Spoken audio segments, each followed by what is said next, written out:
नमस्कार दोस्तों, एक झलक इतिहास की में आपका स्वागत है। आज हम एक ऐसी शख्सियत के बारे में बात करेंगे जिनकी कहानी सिर्फ एक इंसान की सफलता की कहानी नहीं है, बल्कि करोड़ों लोगों के सम्मान की लड़ाई है। एक ऐसा बच्चा जिसे स्कूल में प्यास लगने पर नल छूने तक की इजाज़त नहीं थी, उसने दुनिया के सबसे बड़े लोकतंत्र का संविधान लिख डाला। आज के वीडियो में हम जानेंगे डॉक्टर भीमराव अंबेडकर यानी हमारे बाबा साहेब के जीवन के उस संघर्ष को जिसने भारत का चेहरा बदल दिया। डॉक्टर भीमराव अंबेडकर का जन्म 14 अप्रैल 1891 को मध्य प्रदेश के महू में हुआ था। उनके पिता रामजी मालोजी सकपाल सेना में सूबेदार थे। भीम अपने माता पिता की 14वीं संतान थे, लेकिन उनका बचपन आसान नहीं था। वह महार जाति से थे जिसे उस समय अछूत माना जाता था। स्कूल के दिनों की ये घटना बाबा साहेब कभी नहीं भूल सकते, जब उन्हें क्लास के अंदर बैठने नहीं दिया जाता था। उन्हें अपनी बोरी खुद लेकर जानी पड़ती थी और उसी पर बाहर बरामदे में बैठना पड़ता था। स्कूल का चपरासी जब ऊपर से पानी डालता तभी वो पानी पी पाते थे। जिस दिन चपरासी नहीं आता उस दिन उन्हें प्यासा रहना पड़ता था।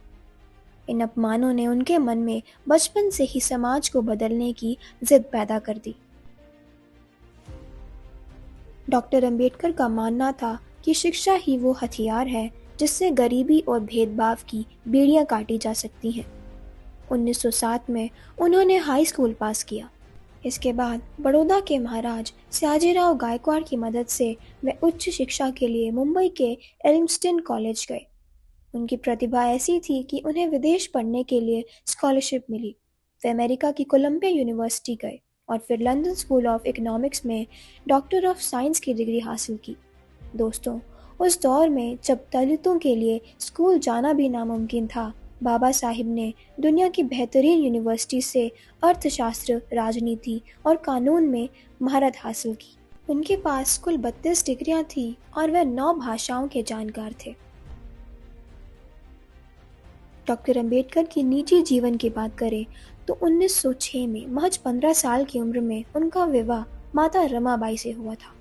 रमाबाई ने बाबा साहेब के कठिन संघर्ष के दिनों में उनका साथ एक चट्टान की तरह दिया। जब अंबेडकर साहब विदेश में पढ़ाई कर रहे थे, तब रमाबाई ने यहाँ बहुत गरीबी और मुश्किलों में दिन काटे।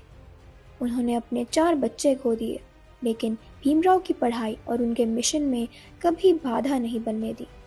भीमराव उन्हें प्यार से रामू कहते थे। भारत लौटने के बाद अंबेडकर ने देखा कि इतनी ऊंची डिग्रियों के बाद भी लोग उनके साथ भेदभाव करते हैं। उन्होंने तय किया कि अब वे चुप नहीं बैठेंगे। 1927 में उन्होंने महागढ़ सत्याग्रह किया, जहां उन्होंने सार्वजनिक तालाब से पानी पीकर सदियों पुरानी कुप्रथा को चुनौती दी। उन्होंने कहा था, गुलाम को एहसास दिलाओ कि वो गुलाम है, फिर वो खुद अपनी बेड़ियां तोड़ देगा। वे सिर्फ दलितों के लिए नहीं, बल्कि महिलाओं और मजदूरों के अधिकार के लिए भी लड़े। उन्होंने हिंदू कोड बिल के जरिए महिलाओं को संपत्ति और तलाक जैसे अधिकार दिलाने की वकालत की।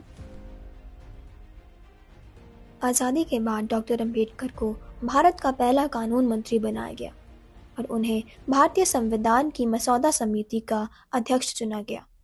उन्होंने हर नागरिक को बराबरी का अधिकार दिया। अपने जीवन के अंतिम दिनों में उन्होंने बौद्ध धर्म अपना लिया, क्योंकि वे एक ऐसे धर्म में रहना चाहते थे जहां सबको समानता मिले।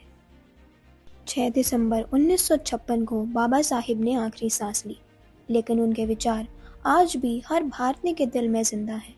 आज के एपिसोड में बस इतना ही। अगले हफ्ते फिर मिलेंगे एक नई झलक के साथ। धन्यवाद।